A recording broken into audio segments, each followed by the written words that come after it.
Welcome to সাফল্য academy. সাফল্য একাডেমির নতুন আরও একটি ক্লাসে তোমাদের সকলকে স্বাগত জানাই। এর আগে আমরা হিস্ট্রি, ইকোনমির ক্লাস শুরু করেছিলাম। আজকে আমরা যে জিএসএস সাবজেক্টটা শুরু করব সেটা হচ্ছে ইন্ডিয়ান পলিটি। তো এই সাবজেক্টটাও আমাদের স্কুল লাইফে খুব একটা পড়াশোনা হয় না। নতুন করে আবার যখন কম্পিটিটিভ প্রিপারেশন শুরু করি তখন পরিচিত হতে হয় এই সাবজেক্টের সঙ্গে। তো চলো আজকে শুরু করব আমরা ইন্ডিয়ান পলিটি। প্রথমে আমরা কনস্টিটিউশন কি সেটা জানবো। কনস্টিটিউশন, তাই তো? কনস্টিটিউশন কি? তুমি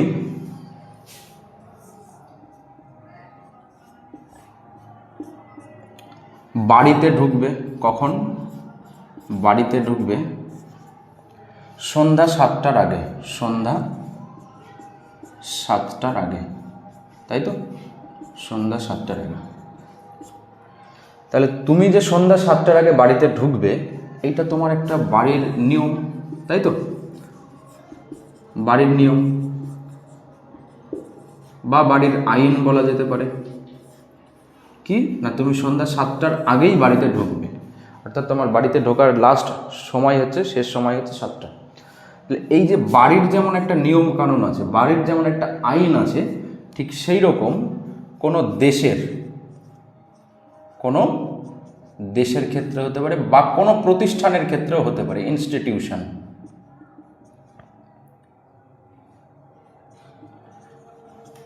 কোনো দেশ বা কোনো প্রতিষ্ঠানের যখন একটা নির্দিষ্ট নিয়ম কানুন থাকবে বা আইন থাকবে, সেটা যখন লিখিত আকারে থাকবে তখনই সেটাকে আমরা কি বলি? কনস্টিটিউশন। তাহলে কোনো কান্ট্রি বা ইনস্টিটিউশনের যে আইন থাকবে বা অ্যাক্ট থাকবে, সেটাকে আমরা কি বলবো? সেটাকে আমরা বলবো কনস্টিটিউশন, তাই তো? তাহলে বোঝা গেল। তাহলে কনস্টিটিউশন কি? কনস্টিটিউশন হচ্ছে কোনো দেশ বা কোনো প্রতিষ্ঠানের যখন নির্দিষ্ট কোনো আইন কানুন থাকবে, যে আইনের দ্বারা কোনো একটা দেশ পরিচালিত হবে বা রান করবে, তখনই সেটাকে আমরা বলি কনস্টিটিউশন বা সংবিধান। কি বলবো? কনস্টিটিউশন বা সংবিধান। এইবারে বিষয়টা হচ্ছে, ধরো তুমি বাড়ি ঢুকছো সন্ধ্যা 7টার আগে, তোমার বাবা বাড়ি ঢুকতো এর আগে তোমার বয়সে সন্ধ্যা 6টার আগে, তোমার দাদু বাড়ি ঢুকতো 5টার আগে। ওকে, তাহলে এই যে 5টা, 6টা, 7টা, তোমার দাদু ঢুকতো 5টার আগে বাড়ি, তোমার বাবা ঢুকতো 6টার আগে বাড়ি, তুমি ঢুকতো 7টার আগে।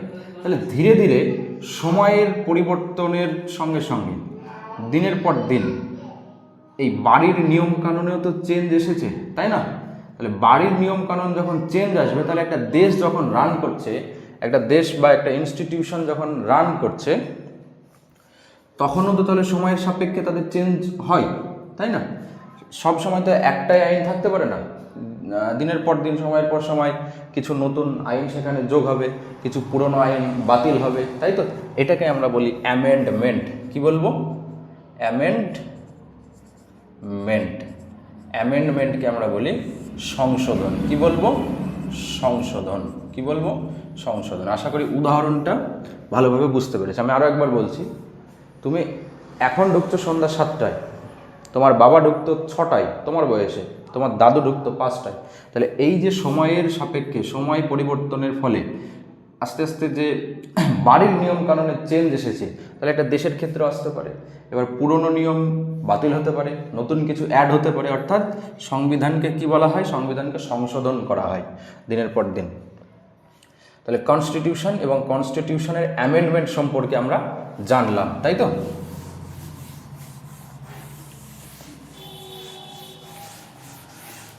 এইবারে বিষয় হচ্ছে তাহলে আমাদের ভারতবর্ষ, তাই তো? ভারতবর্ষের একটা কনস্টিটিউশন আছে বা সংবিধান আছে। এখন আমরা একটা কথা শুনতে পাই, রিটেন কনস্টিটিউশন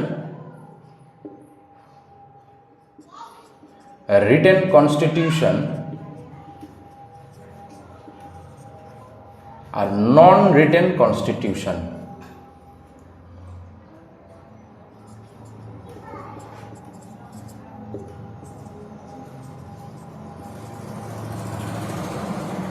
আমরা পড়ি যে রিটেন কনস্টিটিউশনের মধ্যে আমাদের ইন্ডিয়া, তাই তো, ইউএসএ আমেরিকার, আর নন রিটেন কনস্টিটিউশন হচ্ছে ইউকে বা ব্রিটেন।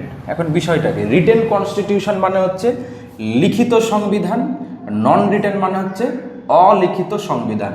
রিটেন মানে কি বললাম, লিখিত সংবিধান, তাই তো,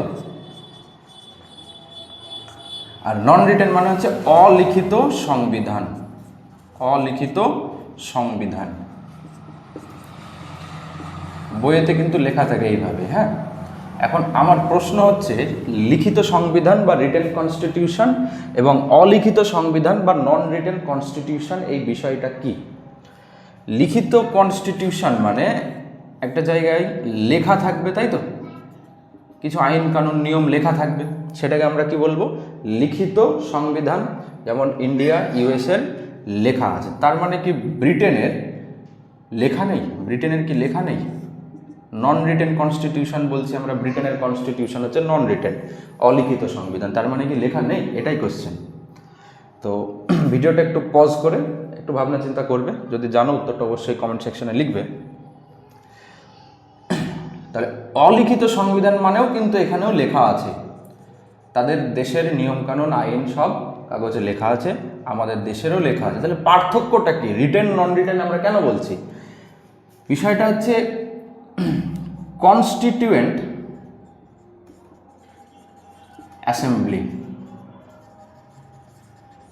অর্থাৎ সংবিধান সভা, সংবিধান সভা বলছে সংবিধান লেখার জন্য বা তৈরির জন্য সংবিধানের সভা দরকার, একটা সভা অর্গানাইজ করে, অর্গানাইজ ওয়েতে সেই সংবিধানকে লেখা হবে।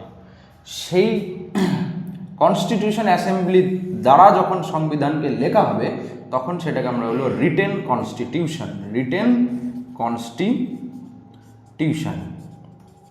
অর্থাৎ একটা অর্গানাইজ ওয়েতে একটা সভা করে লেখা হবে কনস্টিটিউশন, তখন আমরা সেটাকে বলি রিটেন কনস্টিটিউশন।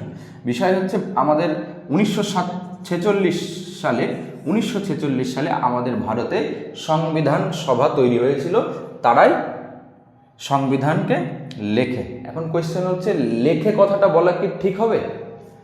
এক্ষেত্রে আমাদেরকে বলতে হবে কম্পাইলড করে। কি করে? কম্পাইলড করে। কেন কম্পাইলড মানে কি? কম্পাইলড মানে হচ্ছে ঠিক 1946 সালে যখন সংবিধান সভা বসে তখন অন্যান্য দেশ থেকে যেগুলো ভালো ভালো পয়েন্ট ছিল, যেগুলো ভালো ভালো আইন ছিল, সেইগুলোকে নিয়ে এসে একত্রিত করা হয়, নতুন কিছু করা হয়। তো কম্পাইলড মানে হচ্ছে একত্রিত করা। তাহলে আমাদের কনস্টিটিউশন কিন্তু ঠিক 60টা দেশ থেকে এইভাবে কম্পাইলড করা হয়েছিল, তাই তো। তাহলে রিটেনের থেকে কম্পাইলড কথা বলাটা বেটার হবে। ওকে, তাহলে রিটেন কনস্টিটিউশন কি? রিটেন কনস্টিটিউশন হচ্ছে সংবিধান সভা বা কনস্টিটিউয়েন্ট অ্যাসেম্বলির দ্বারা অর্গানাইজ ওয়েতে তৈরি করা সংবিধানকে আমরা বলি রিটেন কনস্টিটিউশন। যেমন ভারতের সংবিধান, আমেরিকার সংবিধান এইভাবে কনস্টিটিউয়েন্ট অ্যাসেম্বলির দ্বারা প্রস্তুত করা হয়েছিল। কিন্তু নন রিটেন কনস্টিটিউশন মানে হচ্ছে কনস্টিটিউয়েন্ট অ্যাসেম্বলি দ্বারা কোনো কম্পাইল বা রিটেন করা থাকে না সেই সংবিধান। অর্থাৎ দিনের পর দিন কোনো একটা মনে হচ্ছে যে এটা আইনে আনা দরকার, এটা নিয়মকানুন দরকার, লিখে দিয়েছে। এরকম আজকে এটা দরকার লিখলো, কালকে অন্য আর একটা আইন দরকার লিখলো। তো এটা হচ্ছে নন রিটেন কনস্টিটিউশন। এটা কিন্তু ইন্টারভিউয়ে কোয়েশ্চেন করে যে রিটেন কনস্টিটিউশন এবং নন রিটেন কনস্টিটিউশন, রিটেনের মধ্যে আসবে ইন্ডিয়া ইউএসএ, নন রিটেনে হচ্ছে ইউকে, একটু ব্যাখ্যা করো। তখন এইভাবে বলতে হবে, তখন বিষয়টা বলতে হবে কনস্টিটিউয়েন্ট অ্যাসেম্বলির দ্বারা অর্গানাইজ ওয়েতে তৈরি করা বা প্রস্তুত করা বা কম্পাইলড করা সংবিধানকে আমরা বলি রিটেন কনস্টিটিউশন। এবং কনস্টিটিউয়েন্ট অ্যাসেম্বলি যদি কম্পাইল না করে বা অর্গানাইজ ওয়েতে যদি সেটাকে না লেখা হয় তখন সেটাকে আমরা বলি নন রিটেন কনস্টিটিউশন। ওকে, এগুলো কিন্তু অলরেডি বিসিএস মেন্সে কোয়েশ্চেন আসে, আর এটা ইউপিএসসির ইন্টারভিউয়ের কোয়েশ্চেন। ওকে, এখন এই কনস্টিটিউশন, কনস্টিটিউয়েন্ট অ্যাসেম্বলি 1946-এ তৈরি হয়। ওকে, 1949 সালে 26শে নভেম্বর, 1949 সালে 26শে নভেম্বর কনস্টিটিউশনকে কম্পাইল করা কমপ্লিট, অর্থাৎ সংবিধান প্রস্তুত করা আমাদের কাজ শেষ 1949 সালের 26শে নভেম্বর। ঠিক তার পরের বছরেই 1950 সালের 26 জানুয়ারি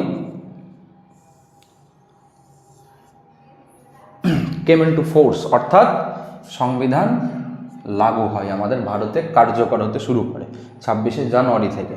এখন বিষয় হচ্ছে সংবিধান সভার কম্পাইল্ড করতে সময় লাগে 2 বছর 11 মাস। এটা আমরা পড়ি, তাই তো? সত্যিই কি তাই? এটাই কি ঠিক যে 2 বছর 11 মাসের মধ্যেই ওরা পুরো কম্পাইল্ড করে বা লেখে? বিষয়টা এমন নয়। কীরকম? এইটারই আমরা কোয়েশ্চেনের উত্তর খুঁজব। চলো,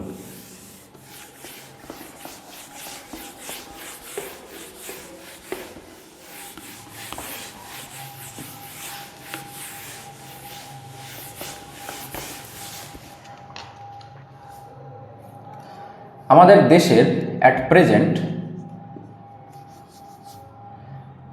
এখন আইন কে তৈরি করে আমাদের দেশে? তুমি যে বাড়িতে সন্ধ্যে 7টার আগে ঢুকবে, এই আইন কে তৈরি করে? তোমার বাবা বা তোমার মা বলে যে সন্ধ্যে 7টার আগে ঢুকতে হবে তোমাকে। আমাদের দেশের আইন কানুন কে তৈরি করে? নিয়ম কে তৈরি করে? বলছে নিয়ম তৈরি করে president with the help of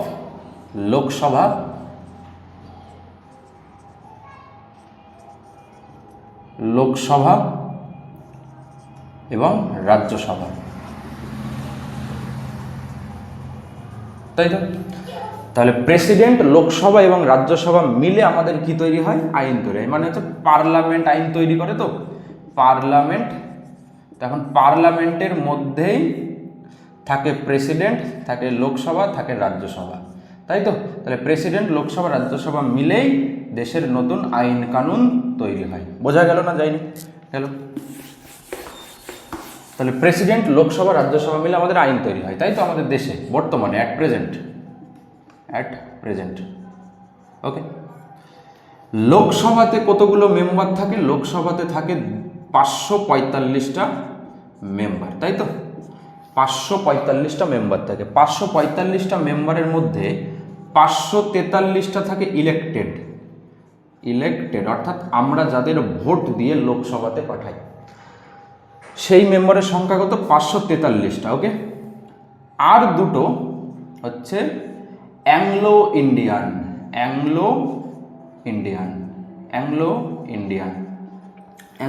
মানে ধরো ব্রিটিশ যে সমস্ত অফিসাররা ছিল তারা ভারতে এসে বিয়ে করে, তাদের সন্তান হয়। এখন দেশভাগের পর সে অফিসার ব্রিটেন চলে গেছে, তাহলে তার যে সন্তান, বউ এখানে থেকে যায়। তাদের থেকে ওই সমস্ত লোক, অর্ধেক ইন্ডিয়ান অর্ধেক ইংলিশ, তাই তো? তাদেরকে পার্লামেন্টে পাঠানো হয়। বোঝা গেল? ওই দুটো সিট তাদের জন্য। এদেরকে পাঠায় কে? না, বলছে এদেরকে পাঠায় নমিনেটেড বাই প্রেসিডেন্ট। মানে একদম সহজ সরল ভাষায় বলতে গেলে এই দুইজন লোক হচ্ছে প্রেসিডেন্টের লোক। প্রেসিডেন্ট কাদেরকে পাঠায়? অ্যাংলো ইন্ডিয়ানদের। বোঝা গেল? এইবারে 2019 সালে ডিসেম্বর মাসে একটা নতুন আইন পাস করা হয়। সে আইনে বলা হয় যে এই দুটো যে অ্যাংলো ইন্ডিয়ান সিট আছে, এই দুটো সিটকে অ্যাবলিস্ট করা হবে, অর্থাৎ এই দুটো সিট আর থাকবে না। এখন থেকে পার্লামেন্টে অ্যাংলো ইন্ডিয়ান কোনো সদস্য থাকবে না। সেটা 2020 সালের জানুয়ারি মাসে সেটা কার্যকর হয় 104তম সংবিধান সংশোধনীর মাধ্যমে, কনস্টিটিউশন অ্যামেন্ডমেন্ট অ্যাক্ট। বোঝা গেল? তাহলে এই যে সংবিধান সময়ের পরে আস্তে আস্তে কী হয়? চেঞ্জ হয়, সংশোধন হয়। তাহলে এটা আগে ছিল, 2019 সালে এসে মনে করলো যে না, অ্যাংলো ইন্ডিয়ান রাখা যাবে না, চেঞ্জ হয়ে গেল। সেই জন্য এই কনস্টিটিউয়েন্ট অ্যামেন্ডমেন্ট অ্যাক্ট, 104তম কনস্টিটিউশন অ্যামেন্ডমেন্ট অ্যাক্টের মাধ্যমে এইটা অ্যাংলো ইন্ডিয়ান পোস্টটাকে অ্যাবলিস্ট করা হয়, ওকে। এখন রাজ্যসভায় কতগুলো মেম্বার থাকে? রাজ্যসভায় থাকে 245টা। 245টার মধ্যে 233টা হচ্ছে ইলেক্টেড। 233টা কি? 233টা হচ্ছে ইলেক্টেড, আর 12টা হচ্ছে নমিনেটেড। কে নমিনেটেড? কে করে? Nominated by president. বোঝা গেল? তার মানে 12 আর 2 14টা হচ্ছে প্রেসিডেন্টের লোক, প্রেসিডেন্ট নমিনেট করবে। এগুলো কিন্তু নমিনেটেড, অর্থাৎ প্রেসিডেন্ট নিজের ইচ্ছা মতো কিন্তু নমিনেট করে। বোঝা গেল? তাহলে অ্যাট প্রেজেন্ট আমাদের ভারতবর্ষে আইন তৈরি করে প্রেসিডেন্ট, লোকসভা রাজ্যসভা মিলে আইন তৈরি করে, তাই তো? এইবারে বিষয়টা হচ্ছে, এটা তো বর্তমান, আগে কিভাবে আইন তৈরি হতো, তাই তো? আগে তৈরি হতো, রাজা থাকতো, হলো, মানে আমরা রাজা মানে প্রেসিডেন্ট, প্রেসিডেন্ট মানে রাজা ধরছি, ওকে? তো রাজা যখন থাকতো, বিষয়টা হচ্ছে রাজার দুই দিকে ধরো এরকমভাবে সভায় লোকজন থাকতো, রাজার সভা চলছে, দুই দিকে চেয়ার নিয়ে বসে আছে। এটা একটা কক্ষ ধরলাম আমি, এটা একটা কক্ষ, অর্থাৎ এইটা এক্স কক্ষ আর এটা ধরলাম আমি ওয়াই কক্ষ। বোঝা গেল? এখন ওয়াই কক্ষে কারা থাকতো? ওই কক্ষে থাকতো রাজার ফ্যামিলি, জমিদার, এরা থাকতো। এক্স কক্ষে কারা থাকতো? রাজা এমন কিছু লোকদের নির্বাচিত করত যারা হচ্ছে নলেজেবল, অর্থাৎ রাজা এখানে নিজের ইচ্ছে মতো লোকদের বসাতো, নলেজেবল।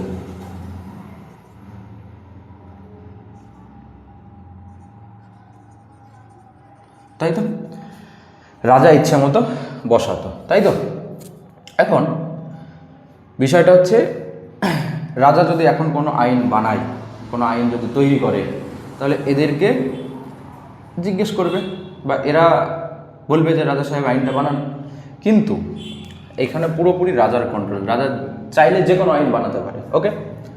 এখন এবারে ধরো রাজা বাইরে বেরিয়েছে, গ্রামের লোকজন আছে, গ্রামের লোকজন রাজাকে বলছে, রাজা সাহেব আপনার ওই এক্স কক্ষ বা ওই কক্ষ যে কোনো কক্ষে আমাদের কাউকে বসান। তো রাজা তখন ভাবনা চিন্তা করছে আস্তে আস্তে, দিয়ে বলছে ঠিক আছে। তো দেখা যাচ্ছে এই কক্ষে 100 জন আছে। তো রাজা বলল ঠিক আছে, তো 100 জনের মধ্যে 20 জন তোমরা এসো, আমার থাকবে 80 জন, তোমাদের গ্রাম থেকে 20 জন এসো। কিভাবে আসবে? রাজাকে বলছে তোমাকে চিন্তা করতে হবে না রাজা, আমরা ভোট করব, ভোটিং সিস্টেমের মাধ্যমে আপনার যে এক্স কক্ষে পাঠিয়ে দেবো। রাজা বললো ঠিক আছে। তাহলে 20 জন আসলো, তাহলে 20 জন এখন কিন্তু ইলেকটেড, ভোটের মাধ্যমে নির্বাচিত হয়ে তারা রাজার সভাতে আসছে, রাজার কক্ষে আসছে, ওকে? এখন দিন যায়, আস্তে আস্তে দিন যায়, সময় পেরোয়, রাজাকে বলছে রাজা সাহেব আরও কিছু নিন না, আরও কিছু লোক নিন। তখন বলল ঠিক আছে, আমার থাকবে 60 জন, তোমাদের থাকবে 40 জন। আবার সময় যায়, তখন রাজা সাহেব বলবে রাজা সাহেব আরও কিছু নিন, বলবে ঠিক আছে, আমার থাকবে 40 জন, তোমাদের থাকবে 60 জন। এইভাবে সময় যেতে যেতে আমার থাকবে 20 জন, জনগণের থাকবে 80 জন। এই 80 জন কিন্তু সব ইলেকটেড। তাহলে ধীরে ধীরে আমরা দেখতে পেলাম রাজা রাজসভায় আস্তে আস্তে আইন বানানোর ক্যাবিনেটে আস্তে আস্তে জনগণ, জনতা, তাই তো? এই জনগণ কিন্তু আস্তে আস্তে শুরু করে, হলো? এখন জনগণের বক্তব্য হচ্ছে এই যে রাজা সাহেব আমাদেরকে ওই কক্ষে যাওয়ার সুযোগ দিন একটু। তো রাজা সাহেব তো তখন ভাবতে শুরু করবে কি ব্যাপার, কি ব্যাপার, ঠিক আছে এসো। তখন এইখানেও কি করবে, জনতা বা জনগণ আসতে শুরু করবে। তাহলে রাজার এক্স কক্ষ ওয়াই কক্ষে উভয় কক্ষেই জনগণের আস্তে আস্তে ইলেকটেড পিপলের মেম্বার কিন্তু বাড়তে থাকবে, ওকে? এখন বিষয়টা হচ্ছে, এখন যদি রাজা কোনো আইন বানায় তাহলে কি হবে? তাহলে কিন্তু এদেরকে রাজা জিজ্ঞাসা করবে, আইন কিন্তু বানাবে, কিন্তু কিন্তু রাজা বলবে আমার কাছে কিন্তু একটা স্পেশাল পাওয়ার থাকবে, তোমাদের কথা শুনবো ঠিক আছে, কিন্তু সেই আইনটা শেষ পর্যন্ত অ্যাপ্লাই হবে কি হবে না, শেষ পর্যন্ত পাস হবে কি হবে না, সেটা কিন্তু আমার সিদ্ধান্ত। এই রাজার যে এক্সট্রা যে পাওয়ার, এটাকে বলে ভেটো পাওয়ার। কি পাওয়ার? ভেটো পাওয়ার। বোঝা গেল? রাজার কি পাওয়ার? ভেটো পাওয়ার। দেখা যাচ্ছে কোনো একটা আইন বানালো, সেই আইনটা দেখা যাচ্ছে এরা সবাই সম্মতি দিলে হ্যাঁ রাজা তৈরি করা যাবে আইনটা। রাজা বললো যে না, তৈরি করা যাবে না, রাজার পছন্দ, এই পাওয়ারটা কিন্তু ছিল, এটাকে বলা হচ্ছে ভেটো পাওয়ার। এইভাবে আস্তে আস্তে আস্তে আস্তে যাই, সময় পেরোচ্ছে, তখন জনগণ বলছে তাদের অধিকার সম্পর্কে আরও সচেতন হবে তারা, তখন বলবে যে রাজাকে না, তোমার এসব চলবে না। তখন এই যে ইলেকটেড মেম্বারগুলো, মানে জনগণের দ্বারা নির্বাচিত ইলেকটেড মেম্বার, তারাই বলবে যে না, এসব চলবে না। তখন রাজা আস্তে আস্তে, রাজার ভেটো পাওয়ারটা প্রথমের দিকে ছিল, কোনো আইন রাজা ইচ্ছা করলে শেষ পর্যন্ত বাদ করতে পারত, সেইটা এখন আর ভেটো পাওয়ারটা থাকবে না। বোঝা গেল? ভেটো পাওয়ারটা থাকবে না। তাহলে এইখানে এই যে মেম্বারগুলো ছিল, ইলেকটেড মেম্বার, গ্রাম থেকে নির্বাচিত হয়ে আসা মেম্বার, তাদের কথা মতো আইন পাস হতে শুরু করলো, অর্থাৎ জনগণের জন্য, তাই তো, জনগণের দ্বারা এবং জনগণের সরকার। বোঝা গেল? By the people, of the people, for the people, এটাকে আমরা বলি ডেমোক্রেসি। কি বলি? ডেমোক্রেসি। বোঝা গেল? তাহলে ডেমোক্রেসি মানে হচ্ছে জনগণের দ্বারা পরিচালিত যে সরকার। এখানে জনগণ এর দ্বারা নির্বাচিত মেম্বার রাজসভায় এসেছে, তাদের সম্মতিতেই আইন পাস হচ্ছে, রাজার কোনো ভেটো পাওয়ার থাকছে না, জনগণের নির্বাচিত সদস্যরাই আইন বানাতে পারবে। এটাকে বলি গণতন্ত্র বা ডেমোক্রেসি। বোঝা গেল? এই আগের এরকম চলতো, এখনও পর্যন্ত ব্রিটেনে এইটাই চলছে, ব্রিটেনে এইটাই চলছে, ডেমোক্রেসি। বোঝা গেল? এখন ইন্ডিয়াতে আরও এক কদম এগিয়ে আছে ইন্ডিয়া। কীরকম? ডেমোক্রেসির সঙ্গে সঙ্গেই ধীরে ধীরে যখন সময় যেতে লাগলো, তখন রাজাকে বলছে যে রাজাবাবু, তুমি তো এখন রাজা আছো, এর পরবর্তীতে তুমি যখন মারা যাবে তখন রাজা কে হবে? তখন রাজা বলবে আমার ছেলে হবে। তখন এই যে ইলেক্টেড যে সমস্ত মেম্বারগুলো ছিল, তারা বলছে না, এটা তো হবে না, তোমার জায়গায় তোমার ছেলে হবে, এটা তো মেনে নেওয়া যাবে না। 5 বছর পর ভোট হবে, ভোটের মাধ্যমে আমরা রাজাকে নির্বাচিত করব। তখন চলে আসে রিপাবলিক। বোঝা গেল? ডেমোক্রেসি মানে হচ্ছে সরকার চলবে জনগণের দ্বারা। বোঝা গেল? আইন তৈরি করবে জনগণের নির্বাচিত সদস্যরা। আর head of the state, king, যেটা হেড অফ দ্য স্টেট, সে বংশ পরম্পরায় থাকবে না, পরবর্তী যে রাজা হবে সেইটা হবে ইলেকটেড। বোঝা গেল? তাহলে ডেমোক্রেসি আর রিপাবলিকের কনসেপ্টটা ক্লিয়ার পুরোপুরি। এখন ইন্ডিয়া হচ্ছে ডেমোক্রেসি আর রিপাবলিক, ইন্ডিয়াতে দুটোই আছে। বোঝা গেল? কিন্তু ব্রিটেনে শুধুমাত্র ডেমোক্রেসি, ওদের হেড অফ দ্য স্টেট ওদের বংশ পরম্পরায় থাকে, যে রাজা হয় তার ছেলে হয় পরবর্তী রাজা, তার ছেলে হয় পরবর্তী রাজা, বা তার মেয়ে হয় রানী। কিন্তু আমাদের ভারতে ডেমোক্রেসিও আছে, মানে জনগণের দ্বারা নির্বাচিত সরকার বা জনগণের দ্বারা পরিচালিত সরকার, তার সঙ্গে রিপাবলিকও আছে, অর্থাৎ head of the state elected হবে। বোঝা গেল? এইবারে ডেমোক্রেসি প্লাস রিপাবলিক, তাই তো? বিষয়টা হচ্ছে, তাহলে এই সময়ে তো আইন কানুন তৈরি হতে শুরু করে, ব্রিটিশরা আসে ভারতে, তাই তো? এইখান থেকে ভারতের এই সিস্টেমে আসতে, প্রেসিডেন্ট, লোকসভা, রাজ্যসভা, এটাতেই সময় লাগে প্রায় 250 বছর। প্রায় 250 বছর। তাহলে এই যে রুলস, এই যে অ্যাক্ট, যে সমস্তগুলো হবে, এইগুলোই তো আস্তে আস্তে আস্তে আস্তে 2 বছর 11 মাসে কম্পাইলড হবে ধীরে ধীরে। এর প্রভাব কিন্তু এখানে regulating act, Pitt's act, government of India act 1935, এই সব অ্যাক্টগুলোই এই সময় তো ওই অ্যাক্টগুলোই চলতো, তো সেইগুলোই তো আস্তে আস্তে কম্পাইলড হবে, ওখানে লেখা হবে। তাহলে 2 বছর 11 মাসে কিন্তু অরিজিনালি সংবিধানকে রিটেন করা সম্ভব না, এইগুলোই আস্তে আস্তে ওখানে কম্পাইলড হবে। বোঝা গেল? তাহলে সংবিধান 2 বছর 11 মাসেই যে লেখা হয়েছে সেটা হতে পারে কম্পাইল করা, কিন্তু এর কারণটা কিন্তু আগেই, ফলাফল আগে থেকে আছে। বোঝা গেল?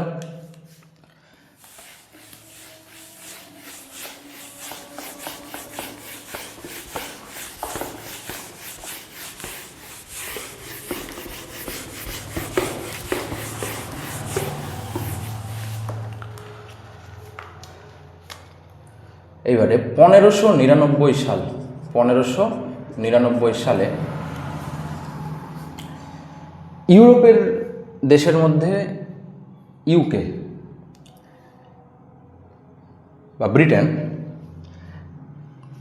সেই দেশের একটা কোম্পানি, তো একদল লোক প্রথমে ভাববে যে না ভারতে ব্যবসা করতে যাবো, ভারতে হচ্ছে সোনে কা চিড়িয়া, ভারতে প্রচুর সোনাদানা আছে, মশলা আছে, আমরা ভারতের সঙ্গে ব্যবসা করব। সেই জন্য 1599 সালে আইডিয়া আসে একটা, এবং 1600 সালে সেই লোকজন মিলে একটা কোম্পানি তৈরি করে। সেই কোম্পানির নাম হচ্ছে east India company. East India company কীরকম, এখানে যদি ইউরোপ থাকে, এখানে থাকে আমাদের ভারত, তো এইখান থেকে এইখানে আসে, ওরা মাঝে কে থাকবে, আফ্রিকা থাকবে নিচে, এখানে এশিয়া আছে। তো এই দিকটা হচ্ছে ইস্ট, পূর্ব দিক, সেজন্য বলা হয় ইস্ট ইন্ডিয়া কোম্পানি। তো 1600 সালে যখন ইস্ট ইন্ডিয়া কোম্পানি তৈরি হয়, তখন ব্রিটেনের যে রাজা, এই যে বললাম কিং থাকবে, তাই তো, কিং থাকবে, আর এদের দুটো পক্ষ থাকবে, এইগুলো হচ্ছে ক্যাবিনেট, কি থাকবে, ক্যাবিনেট থাকবে এখানে, অর্থাৎ মন্ত্রিসভা থাকবে। হলো, এখন এই ইস্ট ইন্ডিয়া কোম্পানির লোকজন এখানে থাকবে, তখন কুইন এলিজাবেথ ওয়ান এলিজাবেথের কাছে যাবে। তখন কোম্পানি যখন যাবে এলিজাবেথের কাছে, তখন বলবে যে আমরা ভারতে ব্যবসা করব, তো আমাদেরকে পারমিশন দিতে হবে, এবং পারমিশনটা কিন্তু একচেটিয়া যেন আমরাই ব্যবসা করতে পারি সেই পারমিশন দিতে হবে। কেন একচেটিয়া? কারণ দেখছে যে আমরাই যাচ্ছি, অন্য আবার কোম্পানি যদি যাই তাহলে আমাদের তো লাভ কম হবে। সেজন্য এলিজাবেথকে বলে যে আমাদেরকে মনোপলি দিতে হবে। এলিজাবেথকে কি বলবে? কুইন এলিজাবেথ, কুইন এলিজাবেথ ওয়ানকে বলবে মনোপলি দিতে হবে। মনোপলি মানে হচ্ছে যেন ইস্ট ইন্ডিয়া কোম্পানি একমাত্র একচেটিয়া ভারতের সঙ্গে ব্যবসা করতে পারে। তাহলে বলো এবার, একটু আগেই তো পড়লাম, কুইন এলিজাবেথ কি একা সিদ্ধান্ত নিতে পারবে? আস্তে আস্তে তার ভেটো পাওয়ারটাও তো নাই। তখন সে ক্যাবিনেটের কাছে জানতে চাইবে যে এরকম পারমিশন নিতে চাইছে। তখন ক্যাবিনেট বলবে যে তোমাকে তো ব্যবসা করতে পারমিশন দিলাম, ধরো দিলাম, মনোপলি দিলাম, তাতে আমাদের লাভ কি? ক্যাবিনেটের সরকারের লাভ কি? তখন বলবে যে আমরা, আমাদের লাভ হোক বা নাই হোক না কেন, আমরা ভারতের সঙ্গে ব্যবসা করলে আমরা ক্যাবিনেটকে বা সরকারকে প্রতি বছরে 4 লক্ষ পাউন্ড দেব।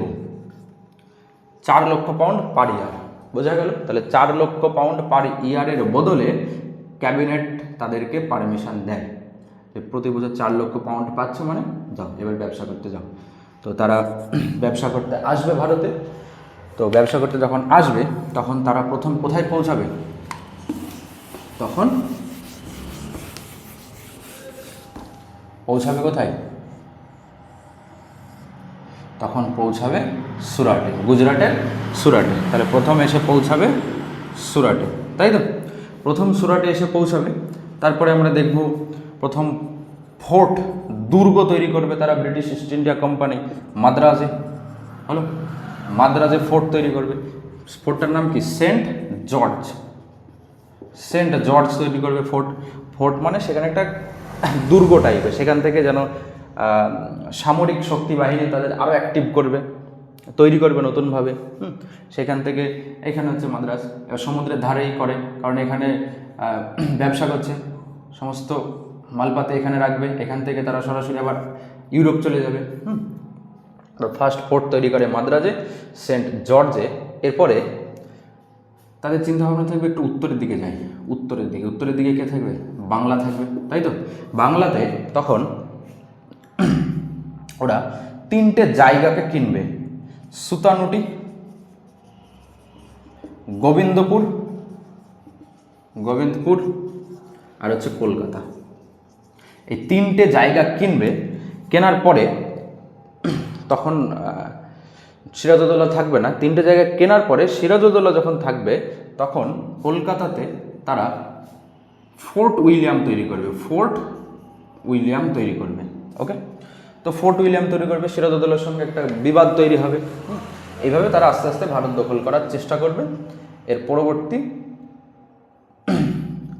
সময়ে অনেক অ্যাক্ট আসবে, অর্থাৎ এই কোম্পানি ব্যবসায়িক উদ্দেশ্যে আসলেও এদের মধ্যে প্রচুর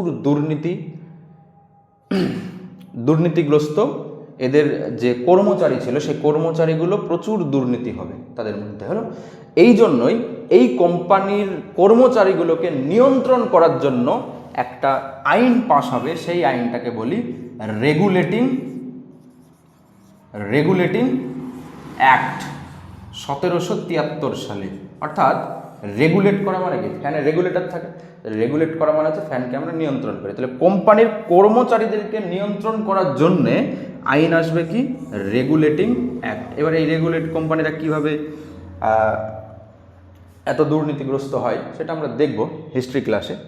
পরের দিন আমি এখান থেকে শুরু করব, আবার এখান থেকে শুরু করব ব্রিটিশরা আগমনের পর থেকে। তারপরে আমরা regulating act, পিটস India act, government of 1935 act সবগুলো আস্তে আস্তে জানবো। তো আজকের ক্লাস এই পর্যন্তই, পরবর্তী ক্লাসে আবার দেখা হচ্ছে। ধন্যবাদ।